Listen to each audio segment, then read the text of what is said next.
നമുക്ക് ഇന്നൊരു simple healthy oats cake ഉണ്ടാക്കിയാലോ.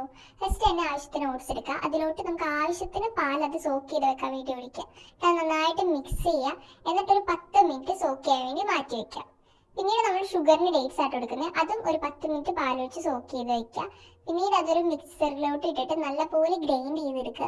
നല്ല പേസ്റ്റ് ആക്കി എടുക്കുക. ഞാൻ അടിക്കുന്ന ടൈമിൽ എൻ്റെ നിന്ന് കുറച്ച് തെറിച്ച് പോയായിരുന്നു, അതുകൊണ്ട് ആ ടൈം ക്വാണ്ടിറ്റി ഇച്ചിരി കുറവ്. നിങ്ങൾക്ക് എന്തോരം ഷുഗർ വേണം അതിനനുസരിച്ചിട്ട് ഡേറ്റ്സ് ആഡ് ചെയ്യാം. പിന്നെ നേരത്തെ സോക്ക് ചെയ്ത് വെച്ചാൽ ഓട്സിലോട്ട് ഇത് രണ്ടും കൂടെ നല്ലപോലെ മിക്സ് ചെയ്യാം. അതിലോട്ട് 2 മുട്ട ആഡ് ചെയ്യാം. നിങ്ങൾക്ക് ഇത് ബീറ്റ് ചെയ്തും ആഡ് ചെയ്യാം, അല്ലെങ്കിൽ ഡയറക്റ്റും ആഡ് ചെയ്യാം. അത് നിങ്ങളുടെ ഇഷ്ടം പോലെ ചെയ്യാം.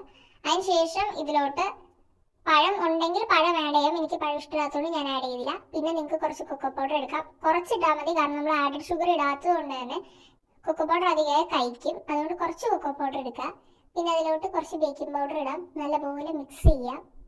എന്നിട്ട് നമ്മൾ ഏത് പാത്രത്തിലാണോ ബേക്ക് ചെയ്യാൻ ഉദ്ദേശിക്കുന്നത് ആ പാത്രത്തിൽ ഡെഫിനറ്റ് ആയിട്ട് നിങ്ങളൊരു ബട്ടർ പേപ്പർ ആഡ് ചെയ്യുക.